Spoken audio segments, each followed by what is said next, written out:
Press God. आज की वचन की मनन के लिए भजन संहिता 62:11 में पढ़ना चाहता। वहाँ इसे लिखा है, परमेश्वर ने एक बार कहा है और 2 बार मैंने ये सुना है कि सामर्थ्य परमेश्वर का है। मेरा प्रियो, सामर्थ्यशाली होकर रहना हम सभी चाहते हैं, लेकिन मनुष्य का सामर्थ्य सीमित है। ये जो 62 भजन संहिता में भी एक राजा के विषय में लिखा है, दाऊद राजा, इसराइल के दूसरा राजा, और वो भी बड़े सामर्थ्यशाली थे। लेकिन दाऊद ने बातों को समझा, मनुष्यों से बढ़कर, दाऊद से बढ़कर एक सामर्थ्यशाली है, वो ही परमेश्वर है।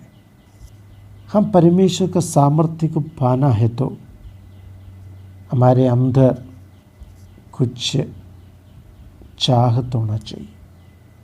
दाऊद ने क्या कहा है, वह दाऊद ने 62 भजन संहिता में लिखा है, पहले आयत और 5वां आयत में भी बात कहते हैं, उनके सामने, परमेश्वर के सामने चुपचाप रहे, और उद्धार परमेश्वर से है।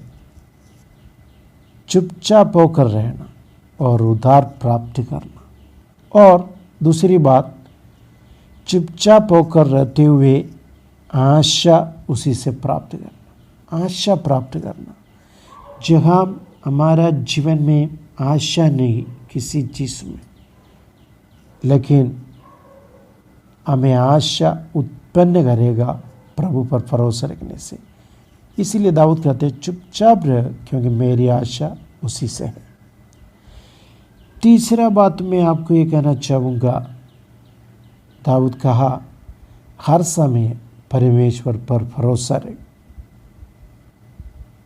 और ये भी कहा, अपने मन को खोल कर कहना, और ये बातों को समझना, परमेश्वर हमारा शरण स्थान है। यशायाह भविष्यवक्ता ने भी ये बातों को स्थापित किया है। यशायाह भविष्यवक्ता की किताब 40 अध्याय 31 वचन में लिखा है, परंतु जो यहोवा की बाट जोते हैं वे नया बल प्राप्त करते जाएंगे, वे उकाबों के समान उड़ेंगे, वे दौड़ेंगे और श्रमित न होंगे, चलेंगे और थकित न होंगे। मेरा प्रियो, हमारा बल, हमारा सामर्थ्य परमेश्वर का है।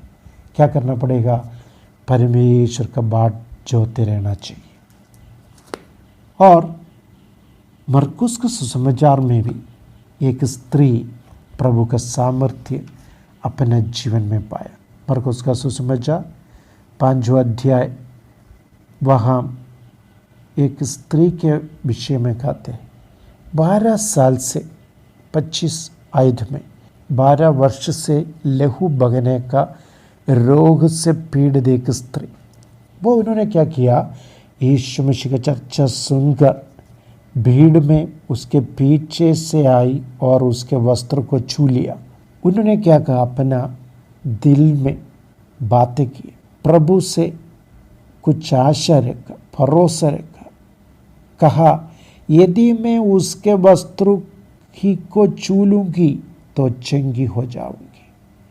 और तुरंत उसका लहू बहना बंद हो गया, और उसने अपने देह में जान लिया कि मैं उस बीमारी से अच्छी हो गई हूँ। और यीशु ने तुरंत अपने में जान लिया कि मुझ में से सामर्थ्य निकली है, और भीड़ में पीछे फिरकर पूछा, मेरा वस्त्र किसने छुआ? मेरा प्रियो, विश्वास के साथ प्रभु की उपस्थिति में चुपचाप रहते हुए भरोसा रखने वालों के लिए सामर्थ्य प्रभु से निकलेगा और प्रभु की सामर्थ्य कार्य करेगा। यदि आज मैं आपसे एक बात कहना चाहूँगा, आपके विषय कुछ भी क्यों ना हो, आप उस विषय पर सामर्थ्य पाना चाहता है तो आज प्रभु पर भरोसा रखें।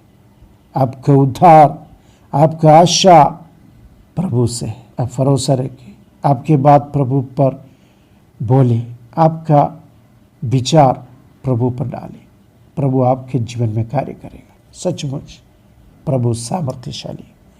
अब आपने चारों तरफ देखने वाले मनुष्यों से बढ़कर, राजा दाऊद से बढ़कर प्रभु परमेश्वर और उनका पुत्र यीशु मसीह सामर्थ्यशाली है। दाऊद के जीवन में परमेश्वर ने कार्य किया, सामर्थ्य दिखाया, और ये स्त्री के जीवन में भी प्रभु ने कार्य किया। प्रभु यीशु मसीह का सामर्थ्य ये स्त्री के जीवन में आया। देखा, सामर्थ्य परमेश्वर का है। ये सामर्थ्य आपका जीवन में, आपका परिवार में कार्य करना है तो प्रभु के बस्ती में अपने आप को समर्पित करें, वचन के अनुसार आगे बढ़े।